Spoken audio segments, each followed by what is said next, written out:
then have to go. It's like a 2-step process. Then I have to open X Studio and make sure that I do everything right there.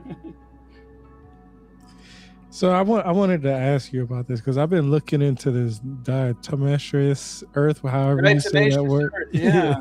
I have some in the house. I'm just going to call it what DE. That's what I want to say. They call it DE. Yeah. So it says it mainly affects by drying out the stuff. So this means that it will slow down the amount of time the bones would deteriorate, right?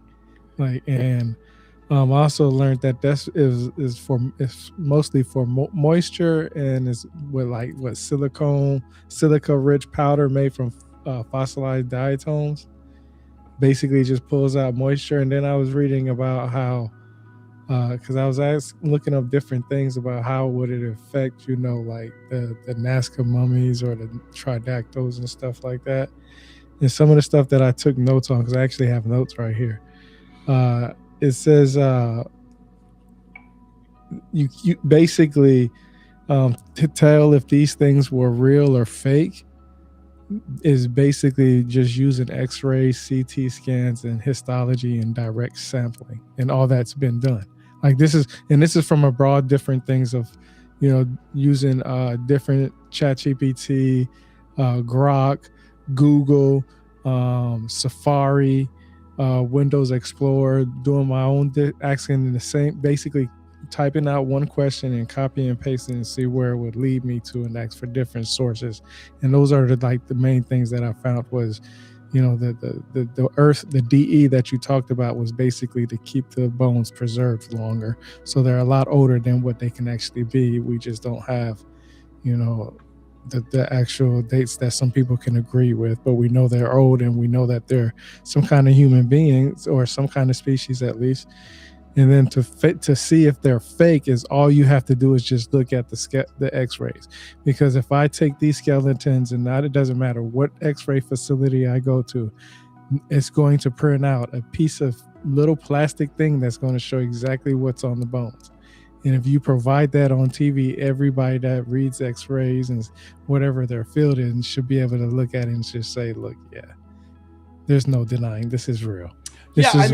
I've shown these scans to you could look at this in two different ways. I've showed these scans to a vet, and I think someone who's like a chiropractor or something. Now you could say, well, they're not really qualified, but at the same time, they were qualified enough to look at it and say, oh yeah, those are seamless. Those are, So we can look at, are they qualified enough to say that? But they said they're seamless whole specimens. There's really no the biggest critique is like, oh, it's sewed together chicken bones, and I think that's funny you say that, because I watch a lot of television. You guys know that I already told you everything that I watch has something to do with history, some format, some way, right? So there's a show on King of the Hill when actually they find some kind of native stuff in Hank Hill's house. They dig it up and they find some arrowheads, and they want to do some more digging. And Hank basically gets jealous of the guy, and he tries to stitch together some chicken bones and this, that, and the third together.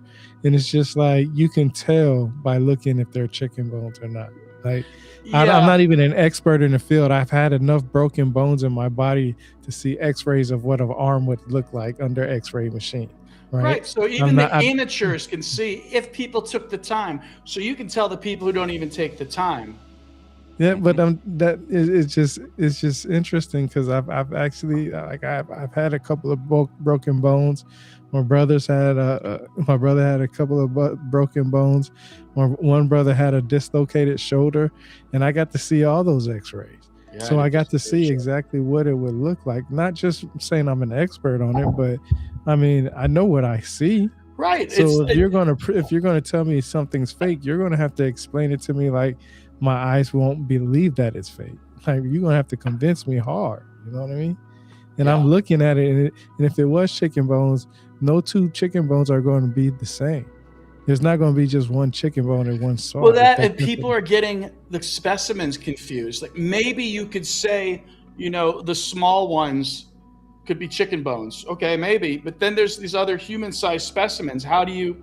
It just shows a gross disconnect Also, the thing that people do is they share the Reuters news article, and they try to like use that against me. Like, see, it's fake. Here's the Reuters news article, and it's like, no. buddy. Let me ask you, because this is very interesting to me, because I like to take everything in consideration, no matter what it is. How far back do you think these species go? Oh, well, if you put together what I call a morphological suite of traits, meaning everything from the top, the parietal pineal gland, to the furcula clavicle, to the gastralia stomach ribs, to possible cutaneous breathing, to a possible tubular heart and hydrostatic mechanics, meaning their neck may extend, and the way they would extend is not too different than the male genitalia, where it would be full of liquid and then it would extend. Of course, the eggs. And you put all of this together, and this indicates to me a species from hundreds and hundreds of millions of years ago. But we don't have to hundreds of millions. Hold on, slow down now. You going too fast, man. You gotta let people digest it for a second, man. You just went over the ledge with that. So you serious 100 million years. Well, I wanted to offer a collaborating evidence to that number. Okay. So there, I just want to make sure everybody understand 100 million years. Hundreds and hundreds of millions of years. Hundreds and hundreds. So when you look at the unknown DNA also, and again, this is just simple extrapolation. Let's go with a billion. A billion? Well, you could say half a billion. Let's go with half a billion. That's a good way of putting it. I like that. Yeah, half a billion years ago. And if you looked at this, the 65% or more unknown, you would have to go back hundreds and hundreds of millions of years to get a hit on a known species for that DNA. Put those two together, that's two separate data sets indicating deep time. And why do I say deep time? Because again, to have an animal, we'll say an animal, with that fused furcula and just the stomach ribs alone and just the cutaneous breathing, we're talking about what I call a possible basal tetrapod, meaning earliest four-limbed animals. I also use the term proto-amphibian because they're amphibians, but there's something else. There's something else to it. Now, of course, when I say that, we're talking about the ancestors of these beings. Like Paloma, when I say hundreds and hundreds of millions of years ago, I'm really talking about Paloma's unknown DNA, her unknown DNA ancestors, because obviously Paloma, as we look at her, she clearly has some primate or Homo DNA in her. So, but if I'm looking at it, because Fat Jesus brought this up like the last two times we did this, that they don't walk on their heels but on their toes, but that means they would still practice in some way bipedalism, right? I call it facultative bipedalism, meaning it was part-time.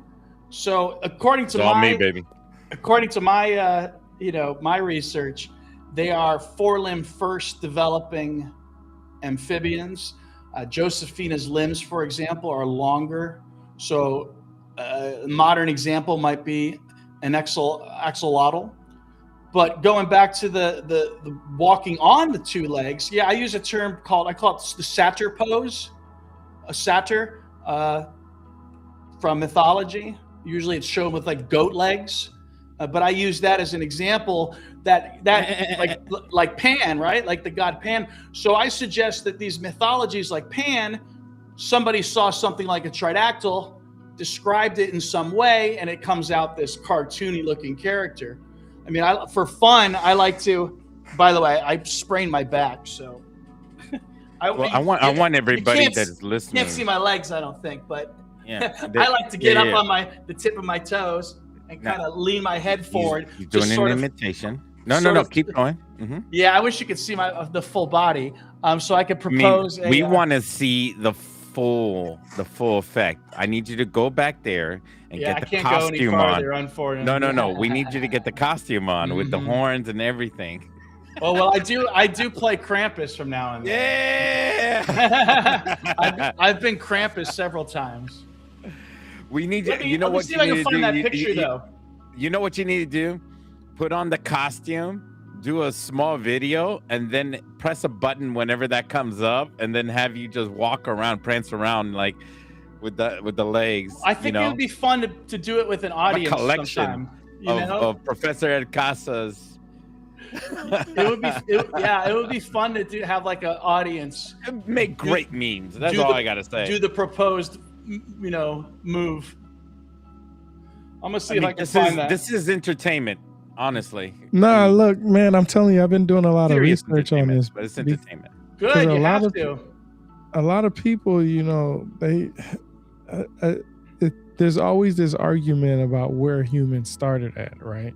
Mm-hmm. There's so many different arguments with it. I mean, we just got hit with another bone that looks like it might have been used as bipedalism, or the species might have used some type of bipedalism, which goes like 1 million years before the one they found in Africa.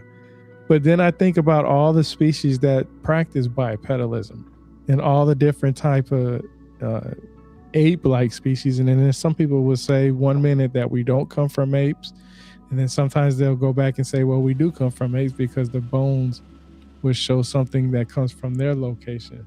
So it's just so interesting that we got to the point where, Ed says this goes back hundreds of million years ago, and you can tell that they practice some type of bipedalism, man. Like you can tell they got on those 2 legs sometimes and walked a different couple of feet or whatever, and boom, that's it. That's all we really need.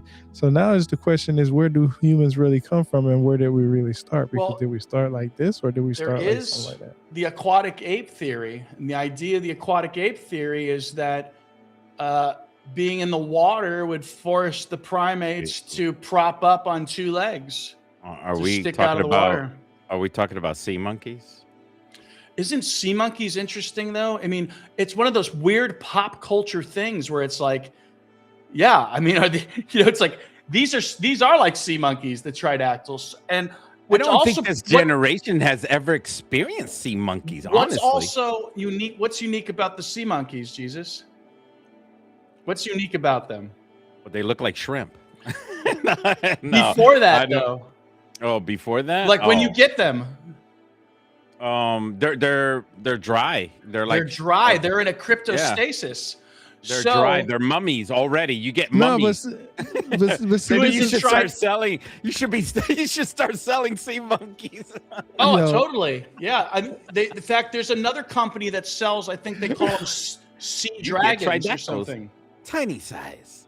Yeah. It's just funny because Ed, I'm telling you, Ed be going 100 miles an hour, man. He don't hit that brake for nothing, man. He don't care. Let's go back to that aquatic ape theory. Now, that's a real theory hypothesis. That is a real theory. It's real. Yeah, says that humans came in. They once lived in the ocean. Now, if I'm not mistaken, I'll have to look it up. But I just thought about it while I was talking. The whales used to be on land. Now they're in water. Yeah. Okay, those people that are just joining us, so they have a new Tridactyl, right? I mean, Paloma's been around for a while. The important thing is they're going to release the scans to the public. So, okay, just check it. All right, go back to what Rebirth is saying about the swimming monkeys. Yeah, it's called an aquatic ape hypothesis, man. Scuba gear or not? Man, I actually tried to locate the descendant of one of the proponents of the theory because I wanted to let them know that, even though that they were ostracized for the theory. What? Let's think about that for a second, though. What does that look like, though? Let's think about the easiest way to think of an ape hypothesis in the water. Humans started in water. How would that look? How would that be depicted? I think apes in the water started off them being stranded on an island trying to get food that they don't have anymore because they used up all their food and resources, and they need to get off that island and get to a land that they can see from that island from afar, and that's how they started to swim. I was just going to say mermaids, bro. I was just going to say the easiest way to look at it is by looking at mermaids that humans started. Apes don't swim, and if Maria has, are we going to go mythology? Well, if Maria has a Euro style of a frog evidence of a frog resorbing its tail, and if these beings are, like I suggest, go through a 4-limb first metamorphosis like an axolotl, then guess what? Mermaids are real. And if they're only part-time bipedal, but they're also quadrupedal, guess what you also have? You have centaurs and you have water horses. You know, this is what Vallée alludes to, and I kind of believe too. That's why it's part of the constant companion theory, which is our mythology would be nothing without various interpretations of seeing these beings.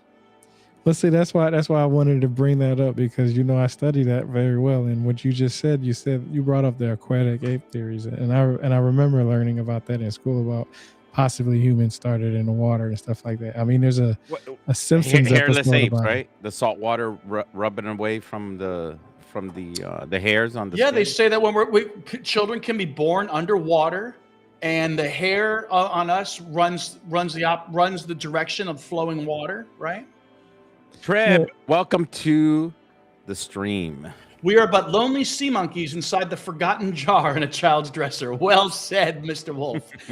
But think about that for a second. How would you depict that as a picture to tell a story? Like, how would you depict that, a person coming from the waters? What's the best way would you depict that? I don't know, like Maria. Wait. Let's go back real quick. I want people to imagine this, because we have a professional, an expert in mythology here, and Rebirth is that guy. That's why we're this trio here on video.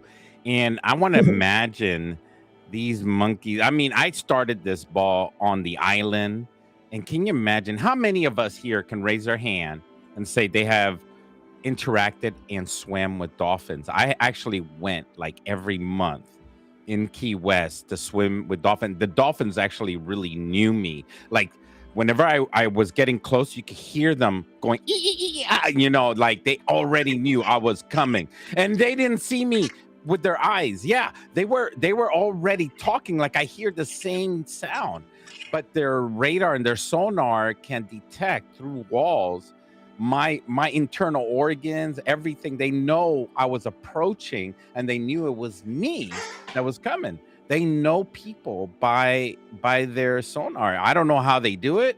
I don't know the science from behind it. All I know is that frequency, the Navy has studied them heavily over that technology, and it's interesting. And I want Rebirth to pop up with the mythology, how humans or apes, or let's go even further, our old ancestors, or maybe the hybrids, cavemen, maybe they communicated with these aquatic animals, and they formed a huge bond with each other because they had to get to one place to another. What stories are there out there, Rebirth? What stories? I was just going to say the Mesopotamians have lots of stories about underground in water, or into the depths, or some type of beings in the water that come out. Well, here's your evidence of mermaids, in my opinion. Well, that's what I said. Mermaids. I think that's the easiest way to depict that. That's like, how would you depict that? Half man, half fish, half woman, half fish, a mermaid type. Look at the movie The Mermaid, how she was given legs to walk on Earth. I mean, I'm not saying some magical thing like that happened, but it could possibly show the evolution. At this world, isn't it neat? But I mean, but let's be more down to earth. It's not too far fetched for us. There he is. Us humans. For us humans to actually emotionally feel attached to something that we love, like our dogs, our cats, how we want to depict ourselves as a hybrid with these loved ones, because they're a part of us as much as we are a part of them. Like a centaur, or not a centaur, but like a half horse, half human, or that's a centaur.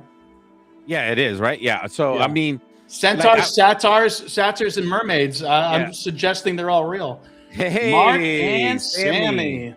Mark and Sammy are both here today. Welcome to the stream, guys. Thanks for coming from Boca and from the UK. Thank you for the love. Thank you for the likes and the follows, guys. I appreciate that.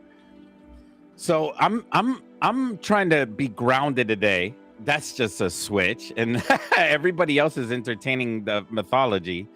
But I'm thinking that humans, and not just humans, but Neanderthals, had an imagination. Some of us don't even think about that. And in anthropology, we dissect that idea where we have to imagine ourselves today. Our imagination, is it encouraged by our society, our internet, our technology, or our imagination is actually from deep within ourselves? Does our imagination is it born from birth?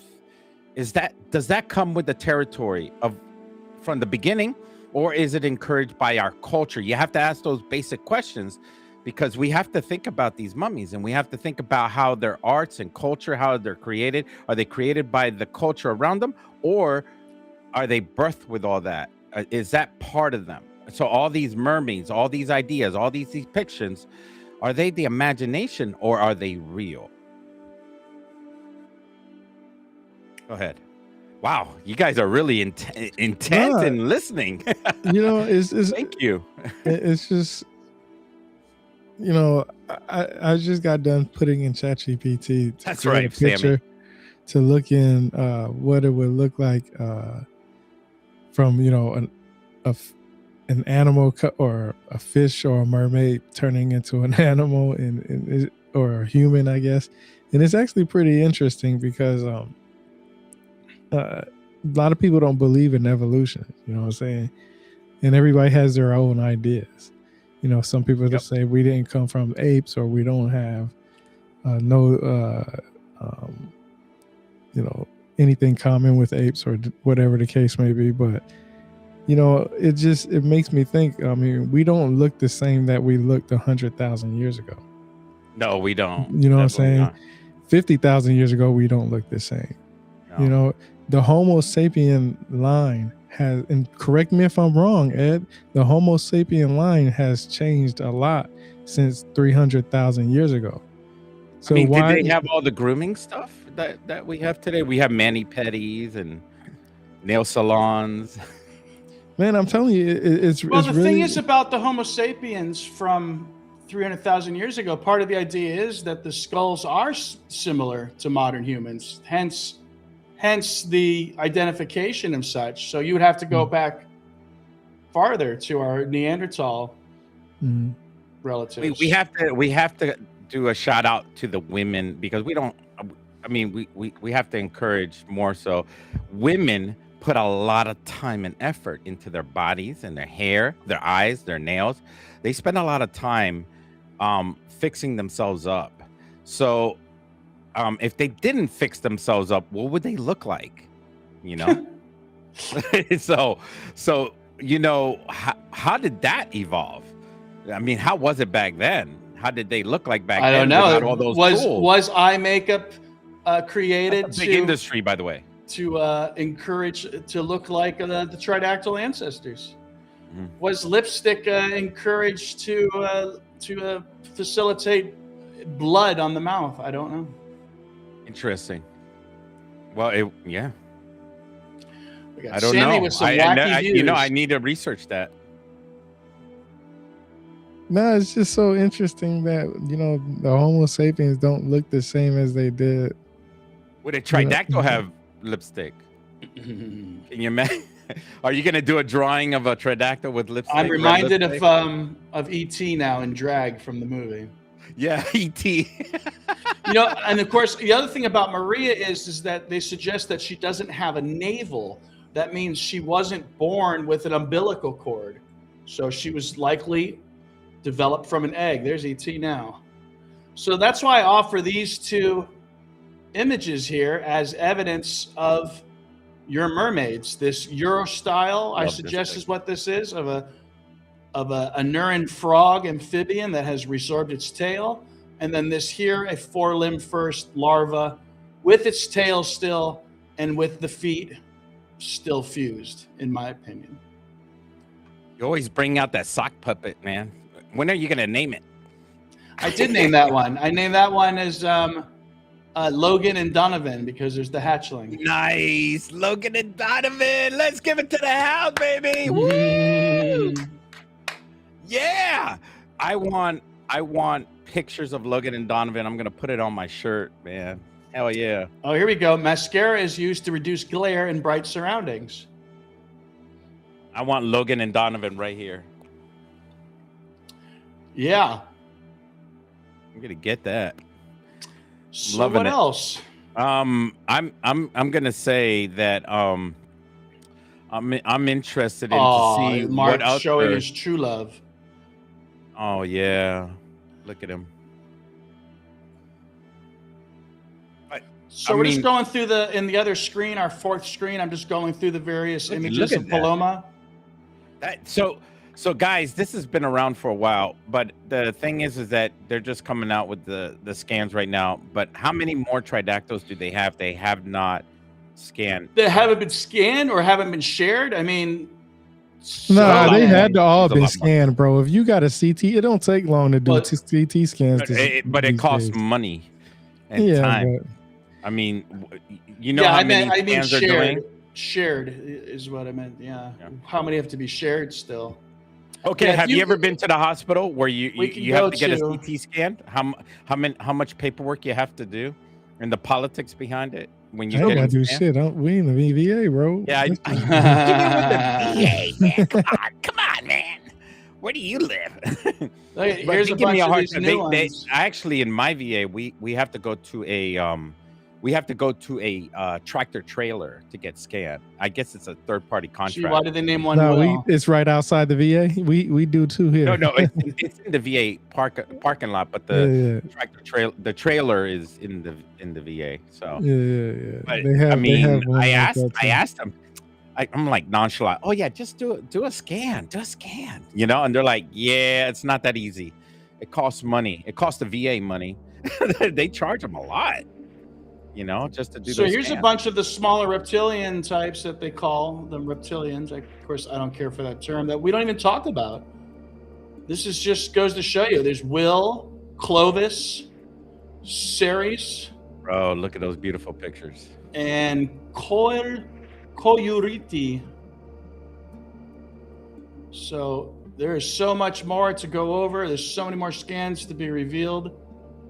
And who knows, there's going to be varying degrees of quality of scans, and different bodies may offer different information. You know, so Paloma has a jaw implant. Yeah, it's never going to end, really. This is going to keep going. This Tridactyls.com, Professor Ed Casas is not going to say, well, I got other better things to do. I got to travel to Indonesia and do some other work over there. No, well, if I did go to Indonesia, it would be to look for the Naga, who I believe these people also are. The Naga, or the dragons. We're going to do a trip real soon here next month. We're going to be searching for Tridactyls in North America. Yeah, I don't know if I'm ready for that trip, to be quite honest, gentlemen.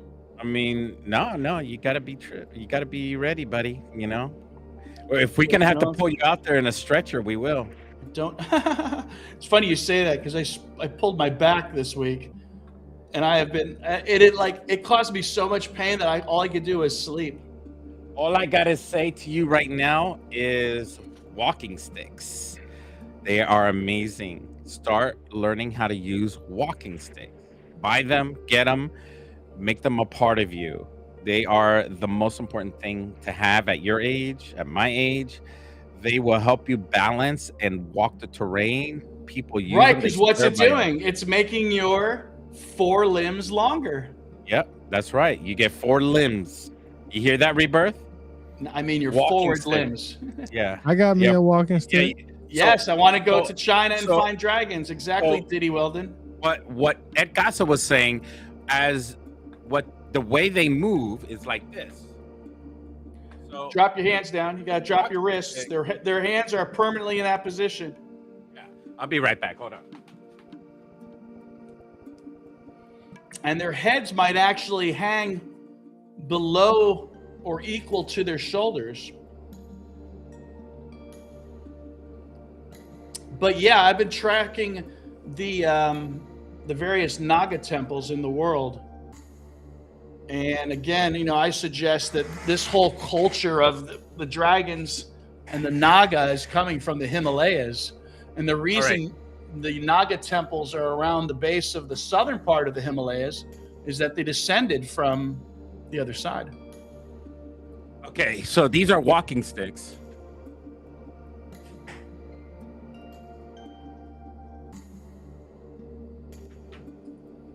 So you walk like this.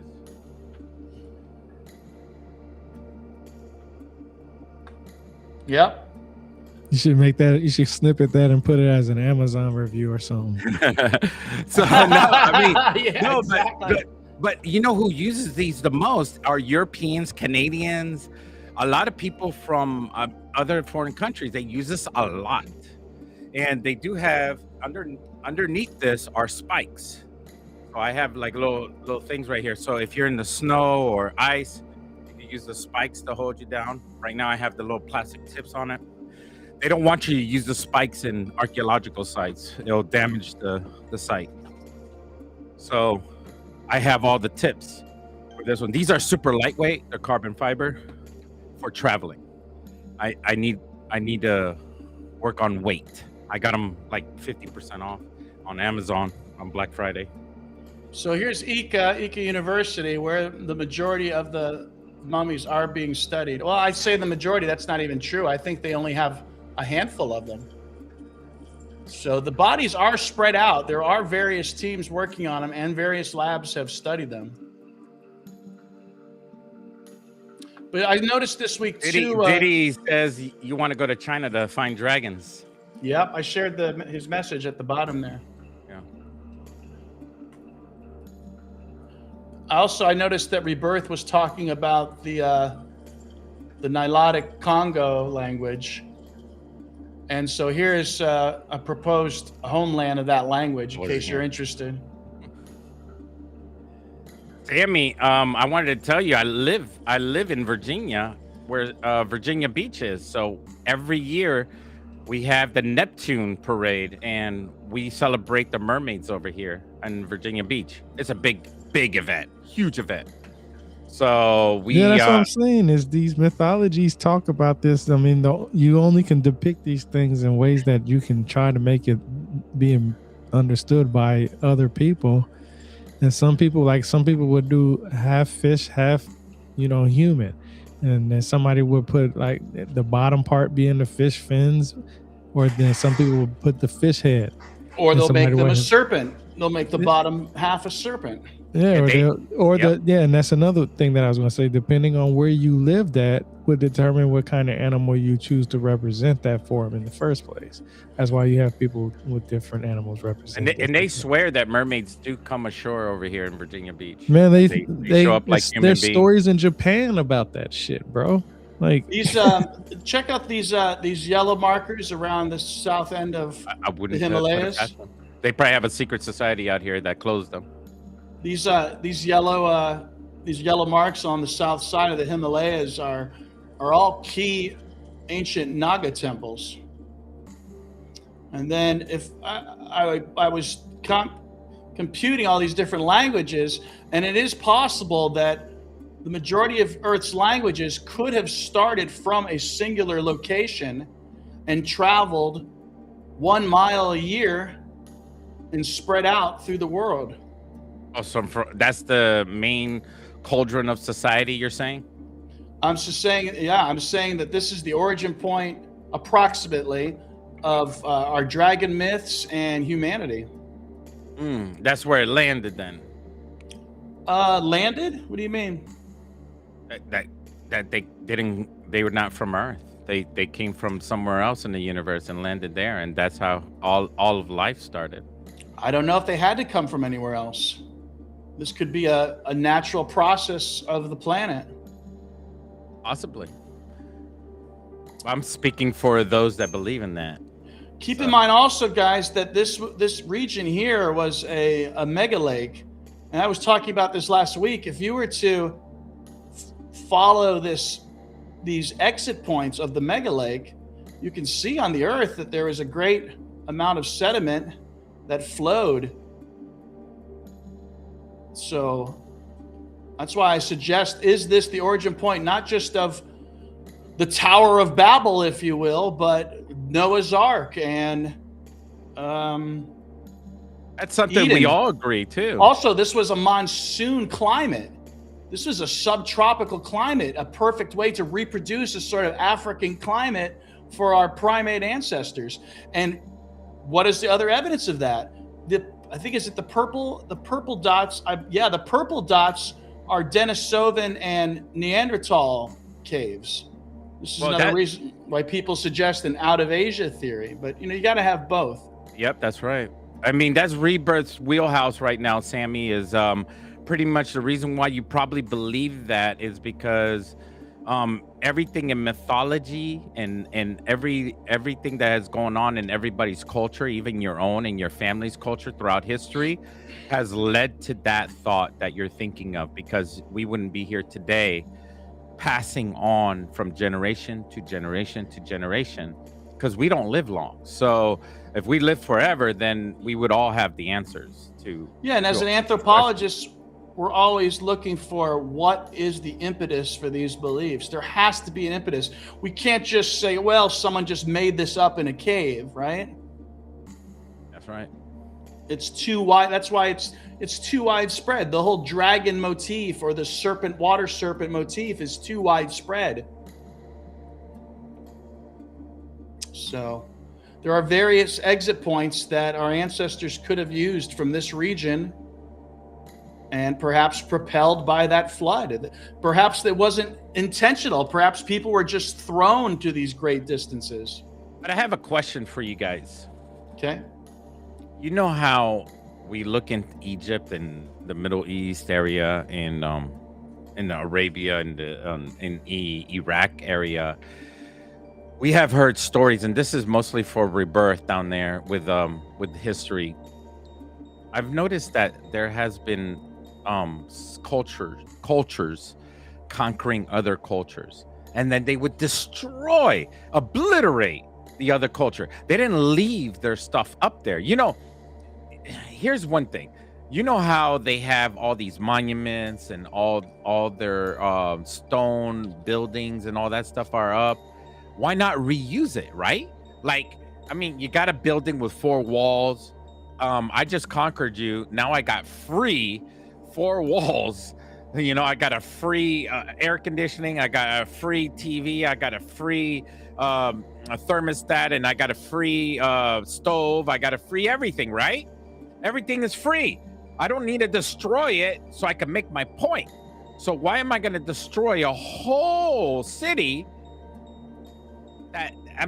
What has that city defied, or what have they done to cause such a wrath from that other culture for the whole place to become rubble? You know what I'm saying? Where I'm coming from?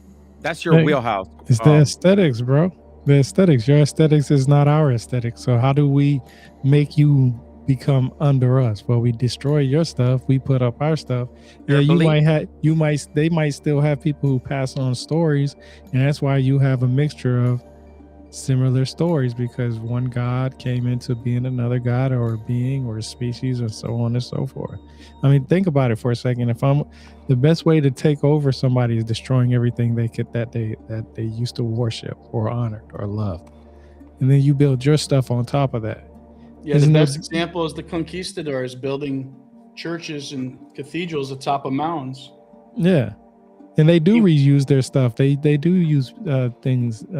They just sometimes they reuse it in the sense of building something until they can get their stuff back up and running. So I'm going to go ahead and do the head numbers now, since we're getting towards an hour already. So if we conquer China, are we all going to burn all Chinese objects? Like everything that's made in China, we're gonna just basically throw it in. Hopefully, we've advanced past that. That's why we have this.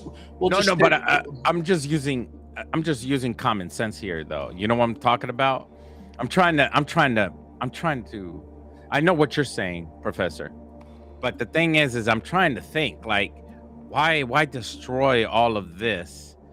Why? I mean, it doesn't make sense to me. It really doesn't. It's like, why destroy a whole cultural society, just completely obliterate everybody, and then just not even rebuild either. They just completely eliminated everything and then moved on, and just the place is complete desert after that. They didn't even war is waged against the descendants of our ancestors, if that makes any sense.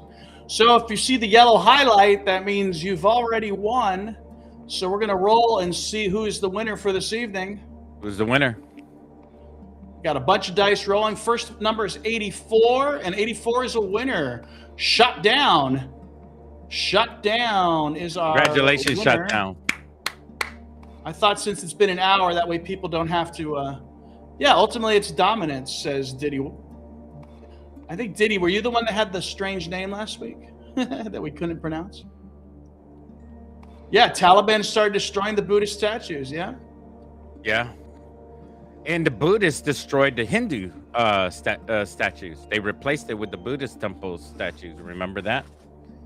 They started defacing everything with their beliefs. And you could tell between the Buddhist and the Hindu work in the temples. If you watch on YouTube, you could see there's some people that work in the field of archaeology or pseudo archaeology.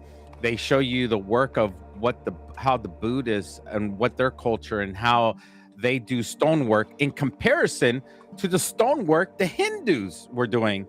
And then even the hypothesis that maybe even the Hindus didn't even do the stonework, that some cultural society before the Hindus may have done the stonework throughout, and the Hindus moved in. That could even be the possibility. That could be the same thing about the Egyptians. Am I right there? Let's hand it over to Rebirth, because Rebirth knows more about this than I do. Every it's so funny because a lot of people will say like there's only one story that tells where these beings came from, and like I said this before, as many stories that there are of them coming from outer space, there's just as many of them coming in the inner earth and the deep seas, literally. And it's just a matter of how do you interpret the words that's using. Like when most people hear the word fallen angel, they think that they fell out of heaven. But if you look at the word, it just means fallen, and an angel just means a messenger. So, how many times, and I said this before, how many times have you ever used that word or phrase, I fell out with somebody, me and that person fell out, we fallen out? At the same time, though, if the origin point, as I suspect, is the Himalayas, then they would have been coming down from above. Yeah, and that's the other thing, is that mountains were always considered the heavens. Mount Olympus. Yeah, so Mount Kailash is considered one of the holiest mountains in the world. In fact, the Sphinx and the Lion's Rock of Sirajia, Sri Lanka, both align to 1 degree of Mount Kailash. Now, related to Mount Kailash are the two very much holiest lakes in the world. This one here is a Rakasha lake of salt water, and this is a freshwater lake, which reminds me of the life cycle of eels. Eels begin their lives in one body of water and mate in another body of water. Now, if this is a Rakasha ogreous lake, is this supposed to be some pareidolia here? Is this supposed to be a tridactyl head? Is that what they're suggesting? Also note, too, the name Lankuo, as though it's almost sounds like language. Zoom in to the head of that pareidolia. And where is this exactly at again? Yeah, this is Tibet, the Himalayas, near the base of Mount Kailash. I need you to zoom into the two rivers that lead into the top of the head. Look how wild that is. That's almost like it was man-made, the whole coastline right there. Look how perfect that is. That is just literally so perfect. And then just to add a little bit more science to it, there was salt crystals discovered in the skull of the Tridactyls. So not only an aquatic beginning, but a saline aquatic beginning. That's why I always suggest a saline beginning. I wonder if there's a meaning for that. I mean, it could also be a hammer. You never know. So you could actually right, but it's not called Hammer Lake though. It's called Lake of Rakshasa, the ogreous lake. I don't think Sammy and Mark noticed, but you guys have already won your Tridactyl heads. I was hoping you guys would notice. Congratulations. I love mine. Here you go. So and also I believe it's, speaking of Buddha, I believe it's also at this lake where Buddha's mother was impregnated by where the god keeps his flying swan craft. So what does that mean? Buddha's mother was impregnated here by the god, and by she remembers being impregnated by a white elephant with 6 tusks. Looks like that lake looks like a head too. So, and this lake also looks like a head. So is this a human head? No, it looks like a tridactyl head. Or is it a hybrid head? It could be. What's that other one? What's the other ones that's on there? What are those other ones? The other lakes? Yeah. Well, it's funny because I did all the blue dots are me tracing all the saline lakes. Okay. With a suggestion that perhaps these our ancestors or Tridactyl ancestors perhaps were following these saline lakes to get to maybe there's a tunnel underneath all that to help spread through the world. Maybe they travel underneath between those. That's their aquatic tunnel. Also, another interesting thing talking about the phonetics is this kuo. So there's two phonetics I'm interested in. The ang, which I suggest is just a sort of perversion of the Naga, and it's found with water association in Asia. And I suggest that ang comes to us, to the West, where it becomes our Anguilla, which means eel, and angels, and angles. Now, why do I say angles? Well, the larval forms, their tails are frequently depicted. I have shots of them. Don't call me a loser. Where their tails are bent at an angle. And then ku, if you've heard some of my talks before, ku, I suggest, is a part of the trinity of beings that are part of human cosmology. What a world we live in. What a world we live in that we have Google Earth, people. I mean, I'm so fascinated. There was a time where we didn't have the technology or the hands-on technology to move in and out from a satellite. Oh, I know. That is insane. You know what I'm saying? Like, we have the technology to manipulate and move around and see our planet. And some of you guys are oh no, that's a simulation. But I mean, whatever. But I love that we have the technology to see everything and move around and plan our trips and go places and discover, and we can actually travel before we even go there, and it's just absolutely and keep incredible. In mind too that Naga land, the Naga people, it's a very real people. This is and again, when I talk about dragons, I always want to make the point that these are not the Western monsters. People in Asia believe they are descended from dragons and descended from the Naga. And there's even a myth in Myanmar we talked about recently about a creation myth of people developing from tadpoles, which lines right up into with my discoveries of the larval forms in the bodies. So my question is, don't we have Tridactyls here in North America? We do. You can see them in the petroglyphs in the native Northwest.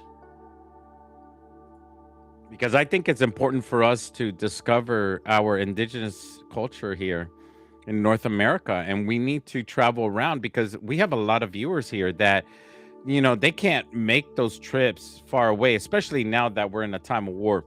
It's very difficult to travel. But if we could travel inside the United States, that would be even better. You know what I'm saying? So this tribe here appears to tattoo tridactyl faces onto their own face. You can see the supraorbital arches, and you can see the triangular temporal bones coming off the side.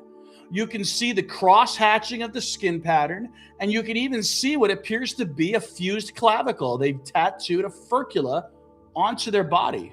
Wow.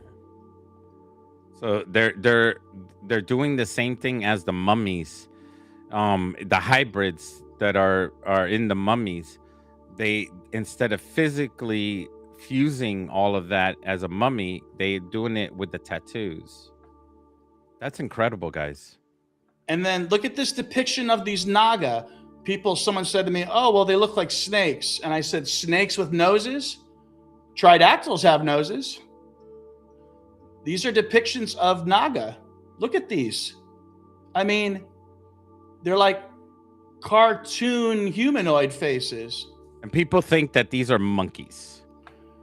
So. Yeah, well, what happens is every researcher is going to come up with their own suggestion of what they think these are. Down to earth suggestion. That's what they're looking for. So they don't be discounted when they do their peer review in their defense, and all that. In their defense, they didn't have the Tridactyls to riff off of. I have the Tridactyls to riff off of. Yeah. I already compartmentalized them as being real beings. So that freed me. Once I realized that they were real biological beings and that they were in fact depicted in the archaeological record, well, then the rest started to fall into place. Yeah. So I was looking for we're still watching your Adobe Express here. Yeah, I was looking for another depiction of. We see your little doggy. He was a puppy, huh? Well, I did mention this about we've looked at this before, but since we were just at Mount Kailash, you can see that the remarkable similarities. And of course, these are giant objects. So the fact that we can even get a degree that's even close is amazing. The Sphinx at 30 degrees north, Mount Kailash, 31 degrees north. Lions Rock, 81 degrees east. Mount Kailash, 81 degrees east. I'm interested in Lions Rock because it's difficult to get up there. And the way to get up there, you have to climb the rock face to get up there. They put stairs there for people to get up there. Sure. But that's not how they got up there. They didn't get up there with stairs. They climbed up with ropes. That's how they got up there. That these people were climbers. Like, it's a whole indigenous culture of climbers that climb really fast. That they were tree climbers and mountain climbers. They were just a whole culture of climbers. They were just insane. The best climbers in the world that you can only imagine. Just amazing the strength that they had just from birth. That the babies being wrapped up in cloth and the women just just with the babies on their backs or in their front, just climbing up those mountain cliffs and everything, putting everybody in danger, and they didn't care. That was natural. That's how I imagined it, man. It was absolutely something to see. It's incredible. That's if you guys can just view that, just if you ever get a chance to look at that place, it's huge. I love it. And I think there's pareidolia involved too. It looks like a giant tridactyl head, and it even has a kappa. So the kappa from Japanese myth has a concave region in its head that holds water, and at the top of that Lion's Rock is a place to hold water, a pool of water there. And they had the home advantage. They had the home advantage because, just like football, if you go up north, a Florida team going up north in the snow, they don't have the home advantage, when they're playing. So imagine a whole army trying to climb that rock cliff. They're going to fall off and die. And there's deeper myths of Kubera versus Ravana, I believe is the name. The Rakasha god versus the Kubera, the hidden god. Halfway up. Oh, I can't climb this. Kubera is literally known as the hidden god. So there's a lot there. I like Rebirth said, I put a lot out there, but I'm also trying to seed their own imagination to go out, find one of these pieces of data that you find interesting and research it. And let it take you places. I wonder if there's a culture of water. I mean, we were talking about water people, but an actual human culture of water people that are not tridactyls. Yes, that there is. lived practically underwater. Like they would hold their breaths longer than anybody else. We just and anybody that tried to reach them to attack them could not survive underwater long enough. They would drag a person underwater and hold them down and drown them to death. So because there's they didn't live of the Celebes Sea. So let's go look at the Celebes Sea. So I always suggest this. If you want a place for Atlantis, here's a place that is nearly circumnavigated by land. It would take you a sort of spirally route, assuming in later times that earlier times that this landmass was higher. And who lives here but a tribe of people that are genetically predisposed to hold their breath longer. So I suggest, why would you look farther? Also, this region of the world is the beginning of marine navigation. We're suggesting that at least 50,000 years ago, people were using boats in this region. Of course, yeah. That's amazing. Man, we got to visit so many places. I mean, bring those donations Peru is in, interesting, man. but I'm also interested in like going to, in August, I think travel everywhere. Is when India has the big Naga festival. I mean, although they might have it in Tennessee one year. That'll be fun. We need to do a lot of research on these areas. Yes, that's what we were just talking about, Mr. Diddy. Specifically on this subject. Yeah, let's look up their names so we can get it. It's a lot of fun. Well, I've already been doing that on I got my own YouTube channel with it. I got my own articles. You know, I write on my website, rebirthoftheword.com. Oh, you flew there? You went there already? No, I'm talking about I fly to different, or I go to different places around just to do videos on them. Like we're supposed here to be in the U.S. So here's the name so everybody can remember it for the future: is the Baijal people or sea nomads of Southeast Asia. They can hold their breath for up to 13 minutes at depths of over 200 feet.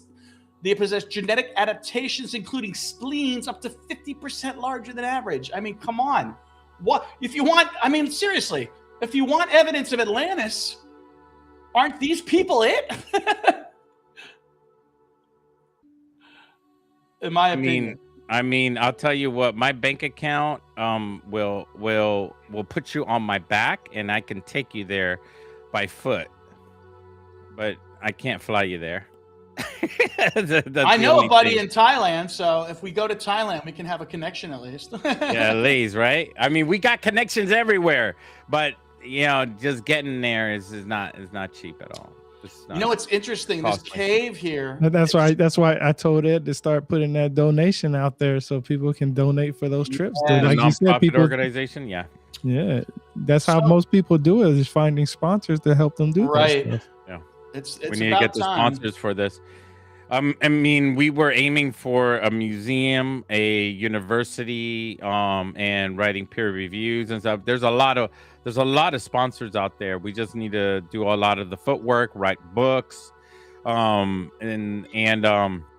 hopefully we don't have a car crash like in Peru for that dentist that did a peer review on Tridactyls.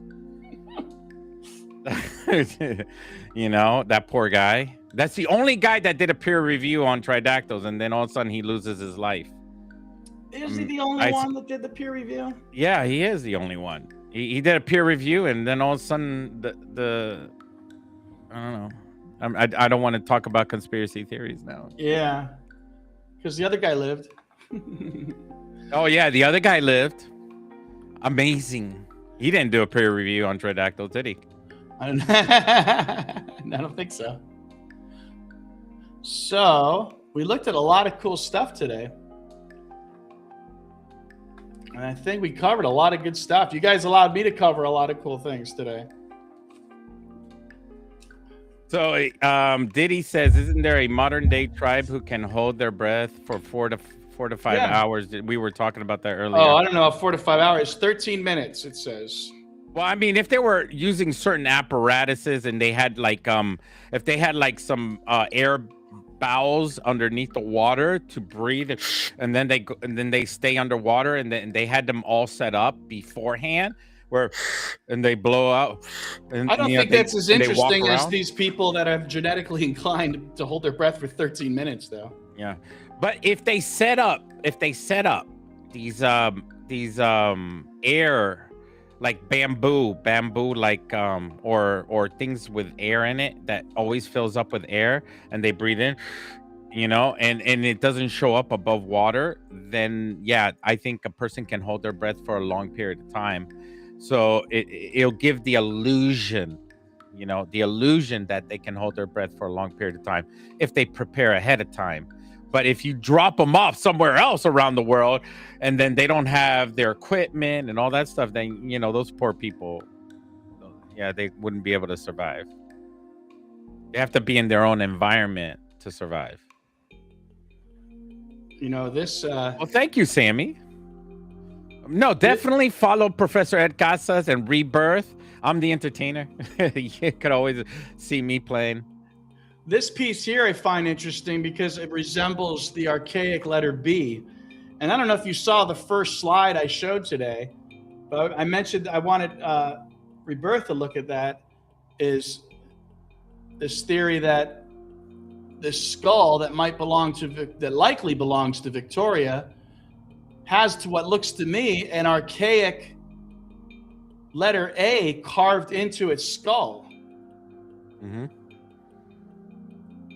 Yeah, I've seen that. Professor Ed Casas will be seeing the chiropractor for the next 2 weeks and a physical therapist before the next trip coming up. Check out, if I haven't showed this Hongshan pig dragon before, look at this one.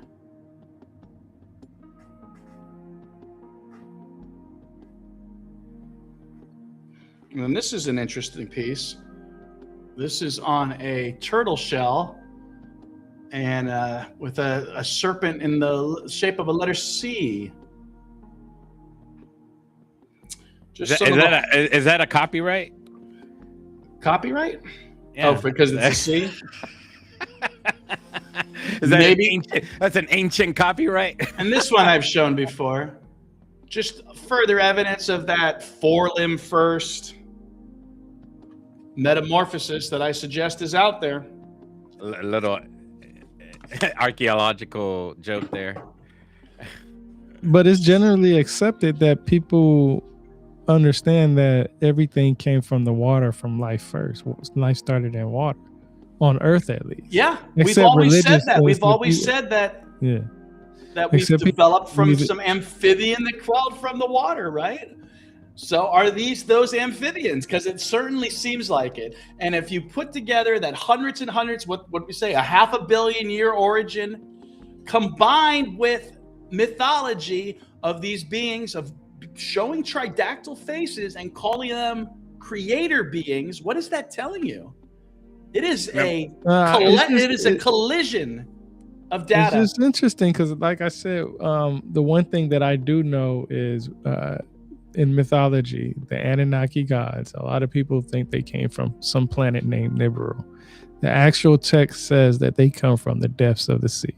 You can look at it in their depictions of their gods being half man, half fish-like. Look at that. Someone sent us off on a red herring because of that, when we should have been focused. What was that, willful, or was that some ancient alien theory? Well, it's the Zachariah Sitchin ancient alien theorist ideas. They get it all from Zachariah Sitchin.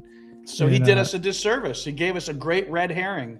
No, and I believe that too, because one of the key things that make me understand that it started in water, at least from the Sumerian side, Mesopotamian side, is the word Abzu, ABZU. That literally means some type of water.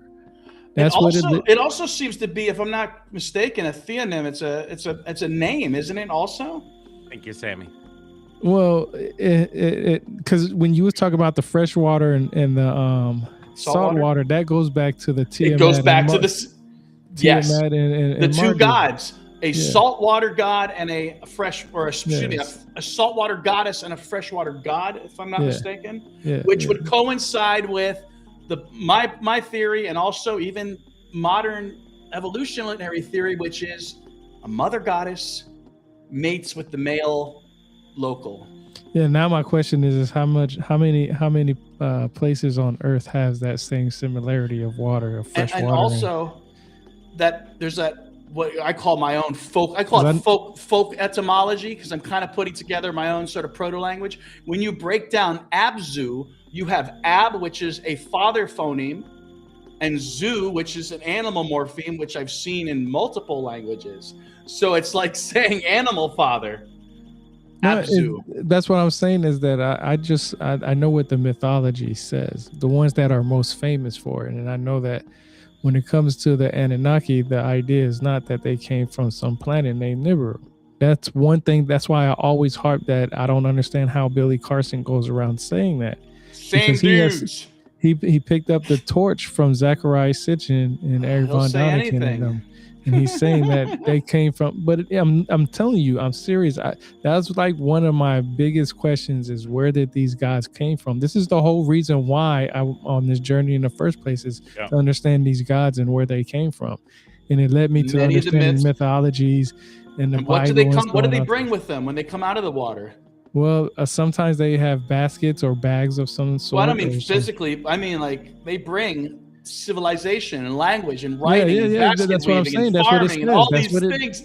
And it just you're not hearing me. Listen to me. That's exactly what it says in the mythology is that they came from the waters and gave humankind some kind of knowledge to better themselves.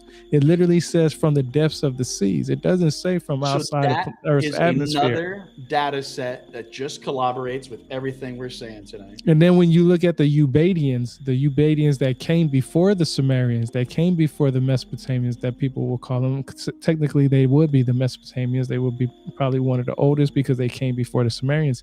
They have depictions, which I showed you guys, that look like some kind of reptile, and I know you don't like to use that word, but some kind of amphibian type, maybe salamander, lizard, or whatever, some type of water animal that's almost depicted as that in their artifacts. So it makes me wonder. It looks like the Tridactyls. It has the broad shoulders of the Tridactyls. We talked about that. Yeah, we talked about that before. Yeah, and I brought the pictures up. The skin scoots. Yeah, so that's what I'm saying is that whether I want to believe this or not, it's not whether I want to believe it or not. It's what the facts are showing exactly. me. We don't never plan these discussions out. So when you was talking about that fresh water and salt water, the immediate thing that I thought about was Tiamat. That was like the first thing that popped in my head. And then like the ideas of the mountains. I know for a fact that when it boils down to religion and even just any idea of gods, they usually sat on top of mountains. And that's when Fat Jesus said, like Mount Olympus. I've said that many times. And it is like that. The mountains, which Olympus isn't a Greek word. Yeah, but it is a foreign word, Olympus. And there's in Peru, there's Ollantaytambo. So yeah, that's what I'm just saying is that I see what you're saying in these mythologies, and like I said, we don't go over here and say, hey, say this or say that. I just want to make sure I listen to what people say and I know what mythologies talk about it, and I know how deep it is. I hated talk. The Anunnaki again. I hated that talk. Reptilians, how stupid. The Bible, don't believe it. And now. Through my research is where we're at today and collaborating with you guys. This wasn't like an intention. This wasn't like I wasn't here to preach a belief system. This is what I've just is unfolded once I was able to realize, the Tridactyls were once living things. They were depicted in the archaeological record. Once you have those two concrete things, Tridactyls are real. Tridactyls are in the archaeological record. You have nowhere else to go but to uncover the truth and keep going further. Well, that's why I wanted to share my belief on this whole situation with aliens and cover-ups and stuff like that. And I'll give you guys an idea because I had a experience with an alien encounter myself, and I'm not going to go into detail about it right now. Maybe later on when we have a chance, but.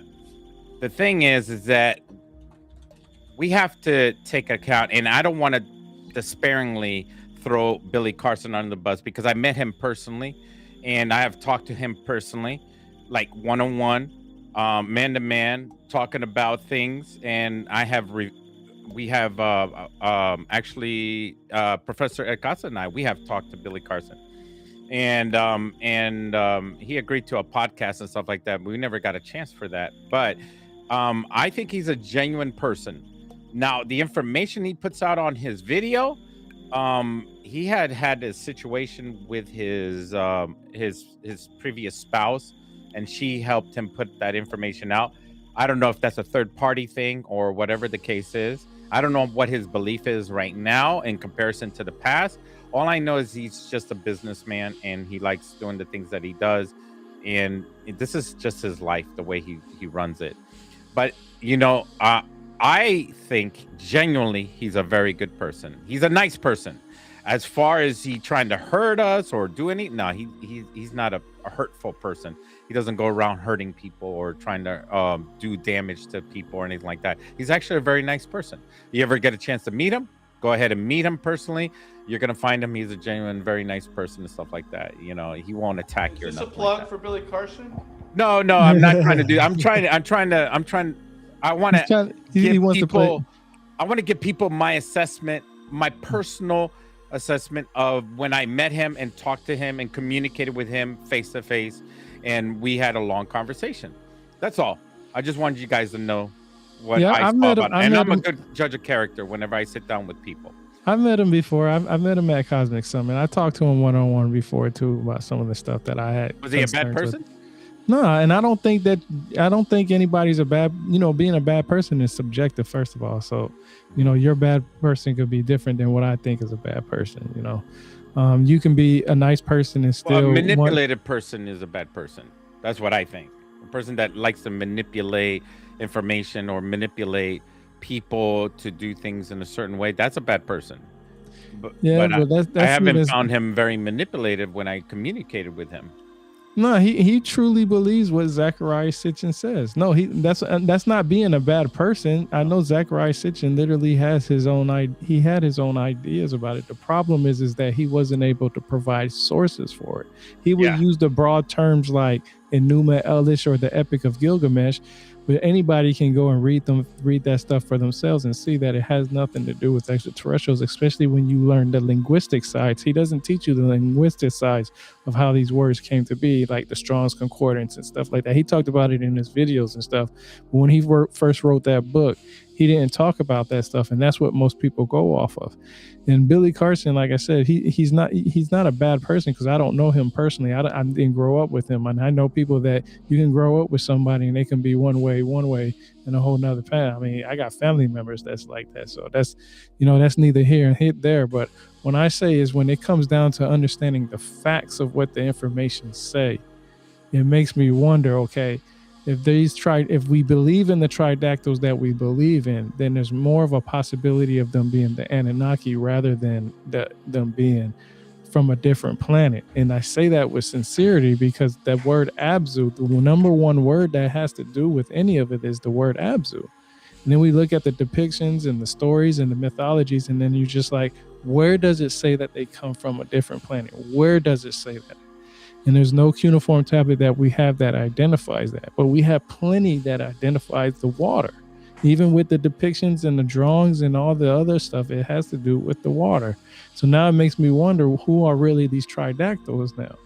Because if it's this idea that they could have went from water to land and possibly gave us information, then now I'm stuck on a whole nother whirlwind of trying to gain knowledge, because my whole idea was that they came from outer space. But then you look at the mountains that Ed just talked about and how there's water up there that can sustain life in some ways. It just makes you think, okay, now what are we going to really do? Are we going to change our ideas because we feel like it combines both, right? They can come from the water and descend at the same time. Yeah, so it makes, and that's what I'm saying is that's a possibility too. Like maybe that was the easiest way for them to land without causing too much damage to their spaceship. But my question is, where in the myth does it say that? We know what the myth says where they came from as far as the water. So counter that with something that says they came from the skies. And all they have to do is just show that. And I know Zecharia Sitchin gets that cylinder seal VA243. But if you listen to everybody that talks about that cylinder, everybody, including Billy Carson, says that's Sumerian. No, it's an Akkadian. It's an Akkadian tablet. It's from Akkadia. It comes after the Sumerians. And not only that, the Sumerians didn't even really talk about the gods or depicted their gods in a way where it was language. It was the Akkadians that did that. So now it was never the Sumerians, it's always the Akkadians, but everybody throws everything into the Sumerians, and that's why we have a lot of confusion. If we understood, like I said, if we all believe that it's Tridactyls and these Tridactyls are real, then there's no doubt in my mind that this is possibly the Anunnaki that they're talking about. And it could possibly be that, especially from going off what an anthropologist says from his degree, from his experience, from his livelihood, his research. It just makes me wonder, why am I looking outside of Earth's atmosphere when I should be looking inside? Mm-hmm. That's right. And you guys, this is a segue into what I was talking about earlier. And I was talking just specifically about one person, but I wanted to go into what rebirth and what Professor Ed Casas was saying. But we also have to focus on, it's not a one path situation. This is not the yellow brick road. Like in some movies, they always say, stay on the yellow brick road. This is the one, how society wants you to think. This is one religion. This is one way. This is one thing. This is one, everything is always a one thing. And it's not. It's multiple. If people don't open their minds and step outside of the box and look at the world from outside, from a moon's view, we're going to get stuck in this narrow view, this narrow mind of thinking, where we're going to be stuck on one path. And that's my concern about Judeo-Christianism, is that I suppose I'm Catholic myself. I'm not really practicing, but it's just very concerning that everyone is focused on this one Bible, this one part of the world, this tiny Holy Land. Even now with war, that way. Yeah. We were taught that way. When there's this whole world of Asia that no one looks at. Yeah, it's cultural. So we don't see that's why I love Google Earth, because you see the whole world. You could travel around it. You can move the ball around, and you could go to each place and you could travel to it. And traveling is important too, guys. If you ever get a chance, don't stay at home on that couch. Travel, go out and go to other places, enjoy other cultures. That's why we have Rebirth here, because to me, he's the expert. He's our expert in cultural mythology and cultural history and talking about these things. And he helps dissect what we're talking about. And he's the third person in. And my belief, I think it's everything. Shadow beings. We haven't even hit upon that. We haven't even talked about shadow beings coming from a parallel universe, because we don't know anything about them. Yeah, we talked about the Loris Canon plenty of times. I bring that up. Yeah. I mean, you have, but I mean, between I and Ed Casas, way before you came along, we didn't talk about shadow beings, right? And other, they call them shadow bitches, and other streamers call them, because when they look at these ghost stories and say, "Oh my God, look at it, shadow bitches!" Yeah, there's a shadow being wandering around in those ghost TV shows and stuff. It's crazy. No, I agree with you. I believe two things can be true at the same time. But where is the actual text that says that? I can see if you tell me what you see, I can see what you're saying, but it's hard for me to talk about that when I haven't stumbled across it in my research. Maybe you haven't seen it because you're not looking for it. That's the thing. And but I am. That's one of the things that I'm looking for to see is, okay, I trust me, I've read so many different books on UFOs. Let me put my tinfoil hat on real quick. Hold on. I put on so many I've read so many books about UFOs from, people who from back in the day, like Bramley. I read about stuff from, about Inner Earth with Admiral Byrd. I've read so many different UFO. I watched Ancient Aliens. I understand that UFOs are real. And I understand that they say that they went outer space and they seen flying objects. I understand all that. I get that 100%. So two things can be right at one time.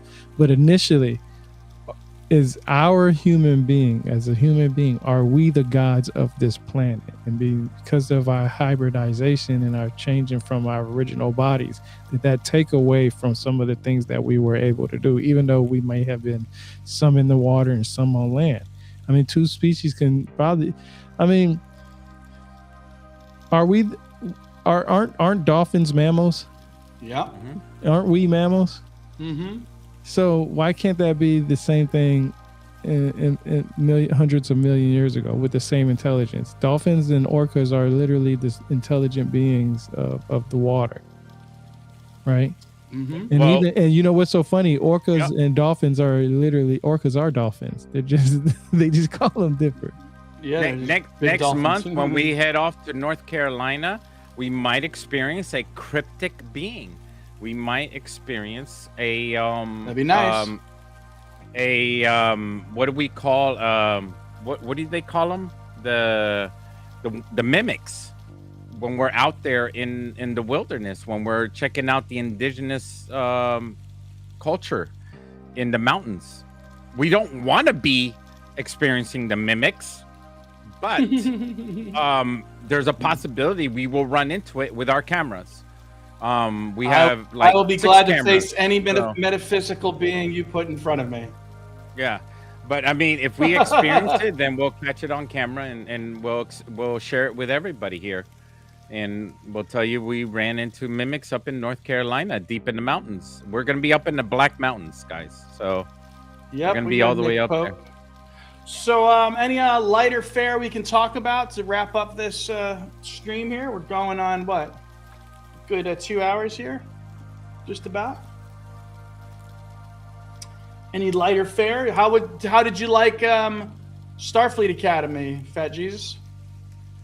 Bro, Starfleet Academy is the SHIT. It is awesome. It is awesome. I love Starfleet Academy.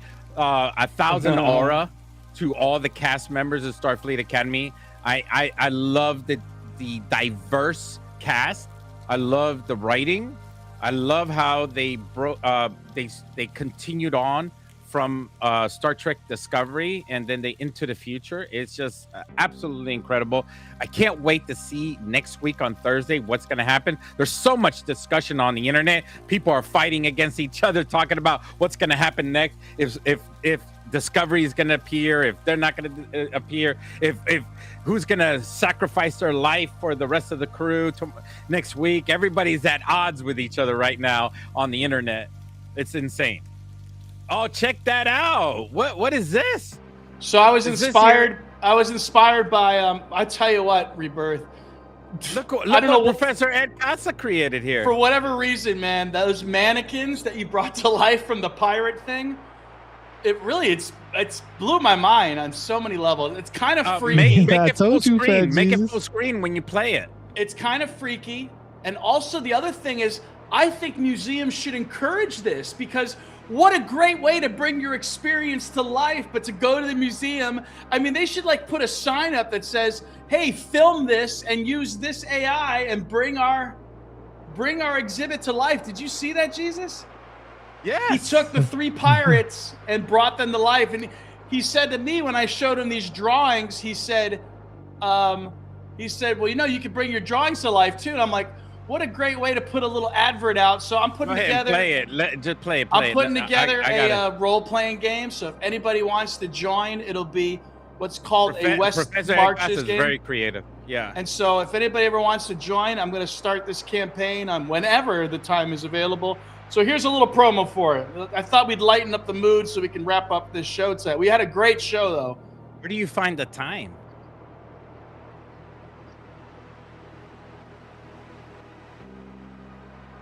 Oh, it's choppy. It's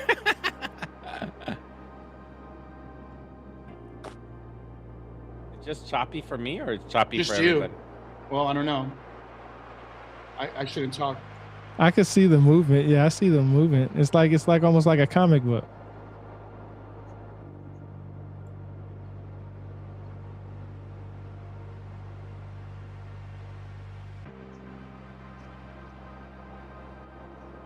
There's no sound to it, though. Oh, there's no sound? No. I don't know why. I'm purposely sharing it the way we shared it last time. Do you hear sound from it? Rebirth? No, I don't hear any sound. No? I just hear the background noise that he's been having on since we've been talking. I thought that was just part of it. Yeah, we just hear your music. I'm gonna have to teach you how to separate your music in OBS. That is weird because last time when we played something on the screen and you said just share it from share it from Restream that you were able to hear it. I don't know why you can't hear it this time. I'm so confused. It's really annoying. It's okay. Well, now it's dead space in the background. Your music is gone.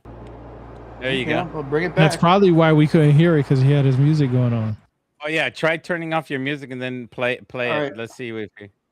Nah, nothing. No. I think what you have to do on your OBS is make a on OBS. There's a beta sound thing that separates it for Internet Explorer, and then you have to hit properties every single time on the right side for that specifically in your audio area. There's a list of your audios on the right side on OBS, and then you have to hit properties and then click on a Google Chrome and that link. I've shared it. Turns on. I've shared it this way before too. So look, there it is up there. Let's see if you can hear it now. No. Nothing. Yeah, so that's two different. I've got it two different ways. One coming off of Restream and one coming off of OBS. It's not Restream. It's just your OBS. But and your OBS has to have a specific audio. You have to have a specialized audio that is linked to the Yeah, I have that. Well, at least I think I have that. Yeah, but it's under beta. And OBS at the bottom, you have to put a plus sign, and where the plus sign is, you click on it, and it says beta audio, and then you click on it, and then it adds an audio to your right with all the other audio. For example, remember last week I played the Tridactyls song, and you were able to hear it. Yeah, well, you fandangled it a little bit. I just did the same thing I did last week, so that's why I don't understand why it's not playing. Yeah, you remember when I said? Remember when I told you when you do it on your when you do a screen share, you got to make sure you hit that little thing. That's what it is. All right, one more time. Let me try this one more time. I don't know why it doesn't stay for Restream, but sometimes I have to double check on StreamYard because sometimes it'll reset it on its own. So I have to hit that. I went through trials and errors. Like if you watch my beginning videos of me doing this, you'll literally hear me going to my phone and making sure that it's playing through my phone because I forgot whether I hit that button or not. Thank you. So I'm so glad you said something because I'm so confused. All right. One more time, guys. One more time. You ready?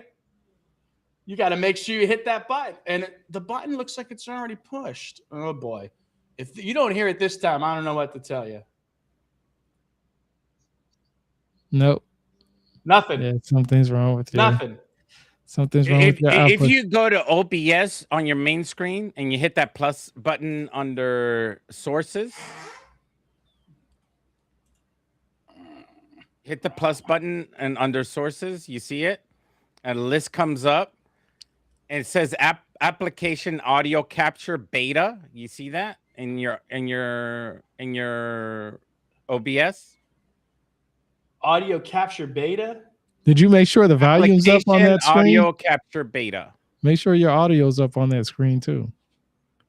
Yeah, the audio in OBS. If you hit the plus sign,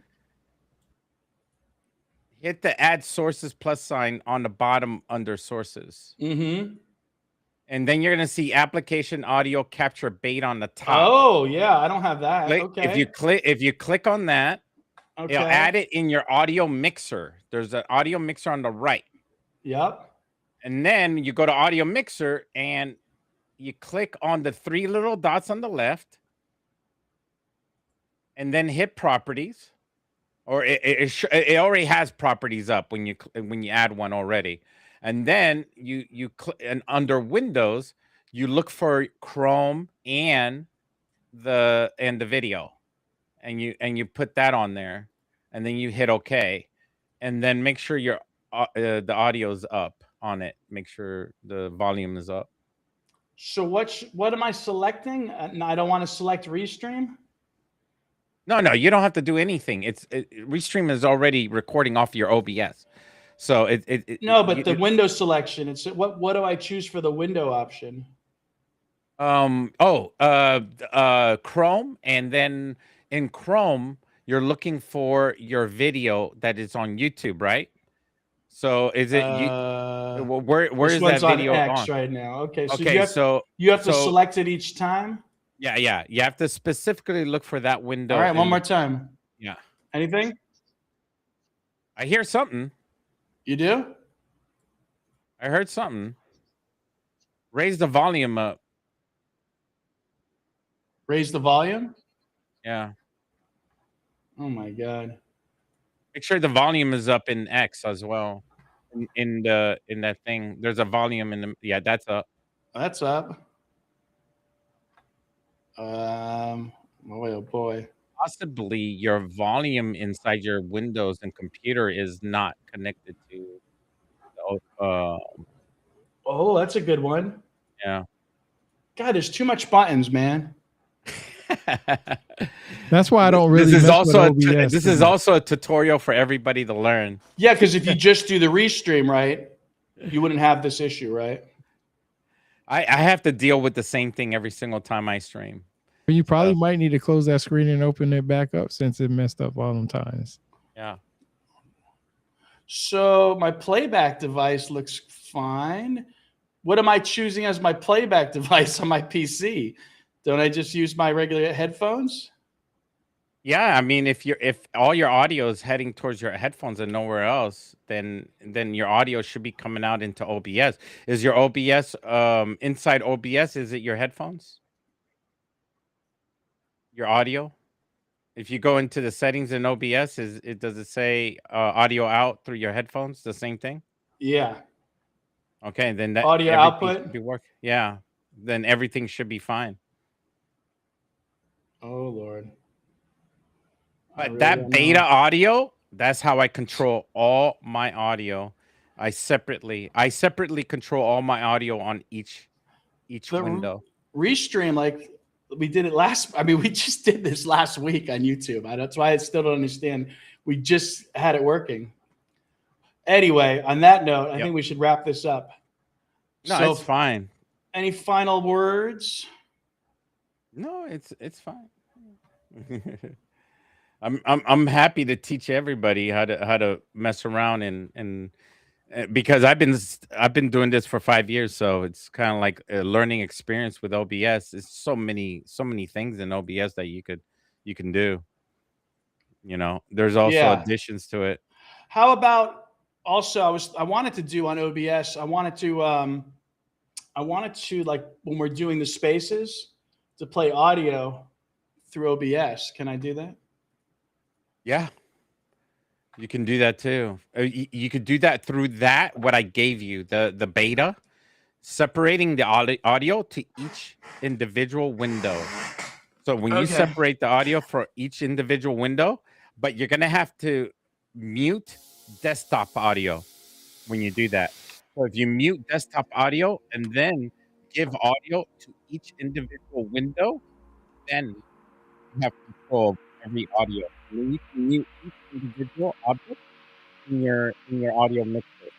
So you can have control over it. Like if you have Discord up, you can do that. You can have a separate audio for your Stream Deck, audio coming out of your Stream Deck. So if you have like a horn in your Stream Deck or something weird or quirky on your Stream Deck, and you want audio separate from that, you put it on Stream Deck audio separately. So you have a list of audio on the right side. It's a lot of audios. It's like your own concert. Yeah. So it's not complicated. It's just, you know, you're giving yourself more options. It's weird that you guys could hear it, but it was too. Could you hear it on your side? Oh, of course he can.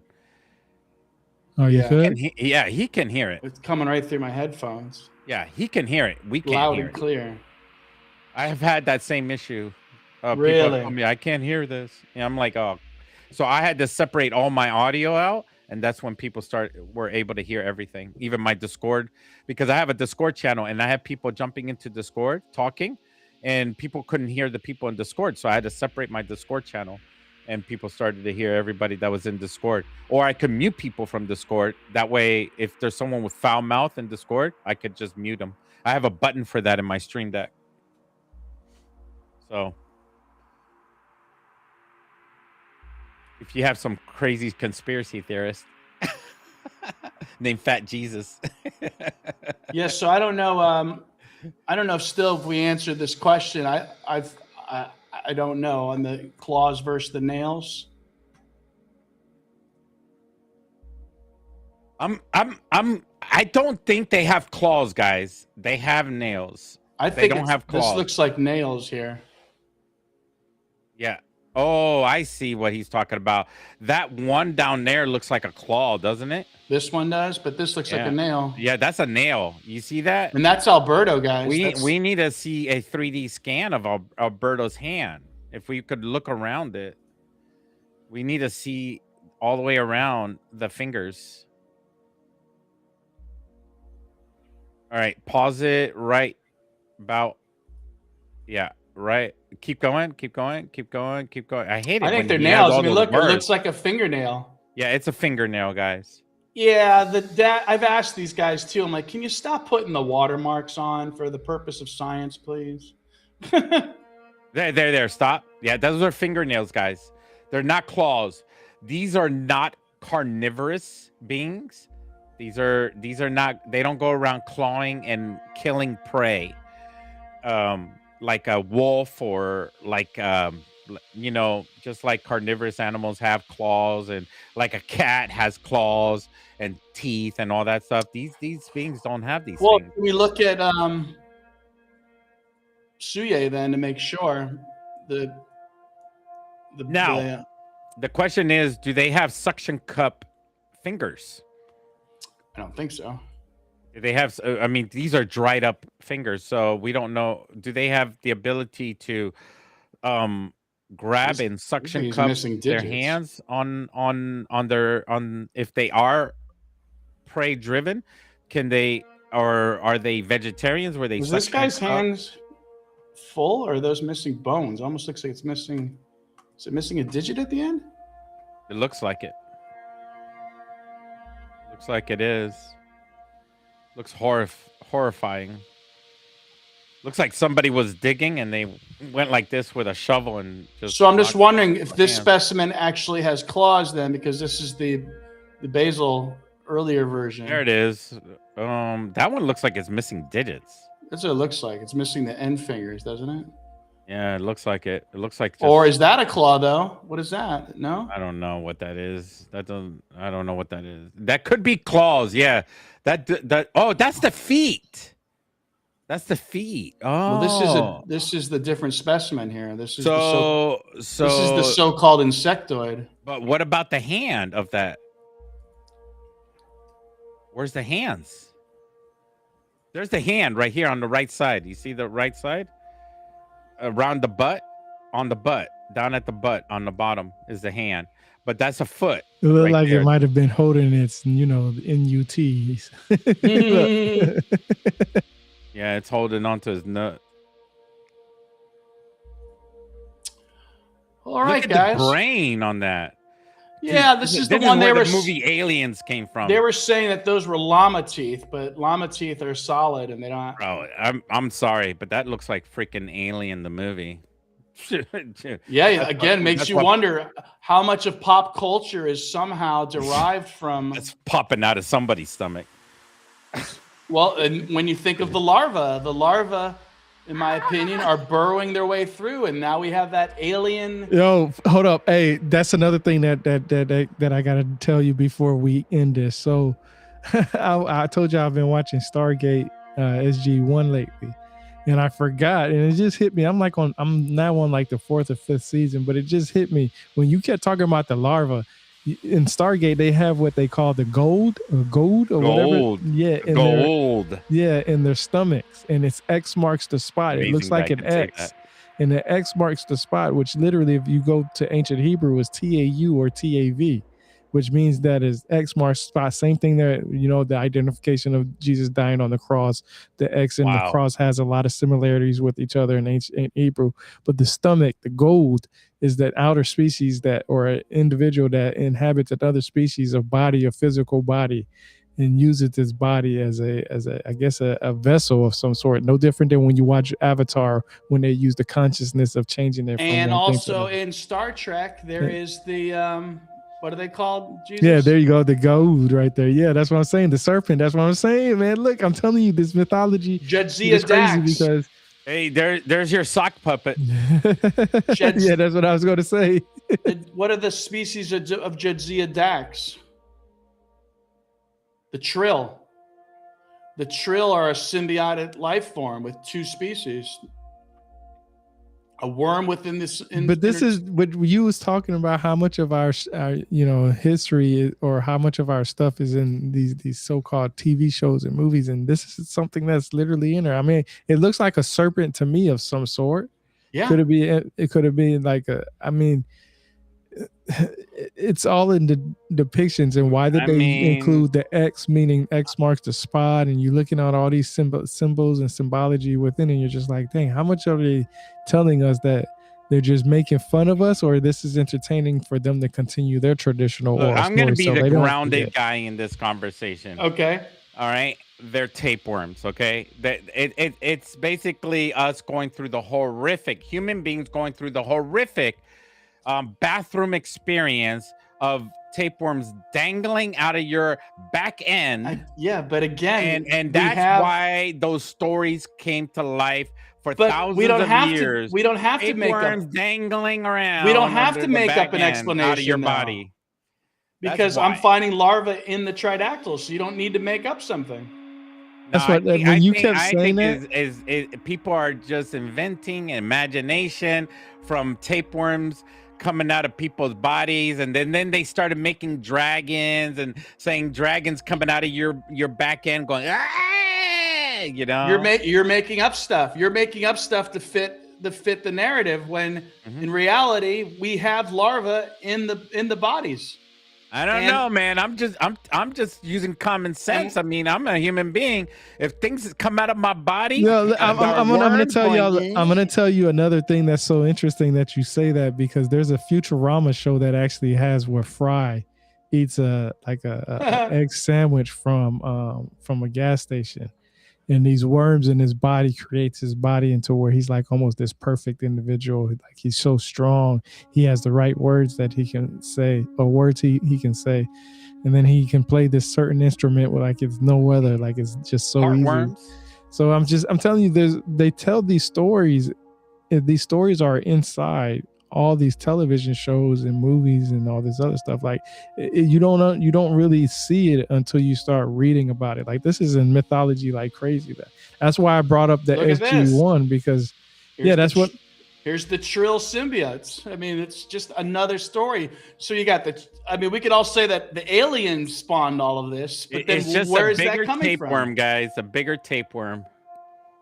Can you imagine that coming out of your back end? You know, that would hurt. But to see the difference is that you're making up something, and I'm saying, but I have evidence for something else. You see what I'm saying? I don't know, man. I'm speaking for those that think it's tapeworms. And also, it's like, tapeworms have one shape, and when you look at the Paracas culture, the Nazca culture, what are they showing? They're showing like heart-shaped beings and forked tongues and coming out of mouths and whatnot. I mean, we made a video game called Centipede, and we have to kill them, you know? Well, imagine this. Imagine centipedes. An intelligent amphibian species that has memories of being not within the womb, but being within the brood. Yeah. Well, all right, I think that's a wrap. I'm trying to be the face of wisdom here. You guys are just going off on science. No, that's not, because that's what I'm saying. You're actually making up something. I'm saying I have evidence of larvae in the bodies. You see the difference? You're doing what I call Occam's spork. In other words, you've come up with the simplest explanation that you suggest is the explanation. No, I mean, why can't it not be the simplest explanation? Because you're making up something, and I'm saying I have evidence of something else. I mean, ancient cultures didn't have science fiction films. They didn't have exactly. They don't have have to be what based you have on something. To compare. They have something dangling from their back end in the outhouse. They're down there going. I haven't seen any depictions of that in the archaeological record. No, that's this underneath me. This is a good example, I think. Ah! It's like who's really speculating, me or you? I don't know. I'm just thinking. You know, there could be a possibility. There's a connection between just regular human worms. I call it Occam's spork. You've heard of Occam's razor? Occam's spork. We're flipping sides here. All right, guys. Hopefully, Jesus, you and I will talk about Starfleet Academy, Rebirth, and you guys hopefully will see you Wednesday for the Green Room, only on X. And Rebirth is like really quiet. I don't want to get into this. No, I'm the middle guy. I see both sides. He is actually. He is kind of the middle in this. If you really look at it, the ancient texts say one thing, and they depict something, and then when you put all the symbols and symbology and all the depictions together, you're like, okay, I can see how they came up with the story. It might not be 100% like that, but I can see the story within it, because there was a lot of times when you couldn't even go in the temples if you were sick, and they would do a certain type of skin test on that. So that means they would look at you and be like, well, shit, you got this big ass X on your stomach. Hell no, we're not going to let you in. You know what I mean? Because we know what that represents, right? Oh, there you go. So, and it could be a parasite. I mean, they say we have parasites in our body right now. So how much does that really affect us mentally and physically? So the question is, did the parasites come from another world, or did they come from ancient Earth? That's the question. Or a parallel universe. Why would you suggest another world or a parallel universe? Why would you even suggest that? Because it's not natural for it to be something here on Earth. But it is natural. Parasites are natural. Compared to what? What animal? What insect? What animals does it reflect? Unless we hunted it down to annihilation and it doesn't exist anymore. Are you talking about like real parasites, or are you? Yeah. Are you coming up with something? Of course. Yeah, real parasites. But you've already mentioned the real parasites, the tapeworm. Yeah, but I'm talking about bigger ones, like, you know, the sock puppets. You know. I don't know, man. You're jumping back and forth between reality and fiction. We're trying to compare it with the science fiction. That's what we're trying to do right here. You know, we're trying to compare these alien beings coming out of our bodies. I am ending this stream. It's 9 o'clock. It's my cutoff time. 2 hours. That's my patience level for anything nowadays. Live long and prosper. Hey, I love the names. You better make some T-shirts with those names, by the way. Maybe. Yeah, I want to see it. Any last words? I'm hitting end stream. Say goodbye. Peace out, everybody.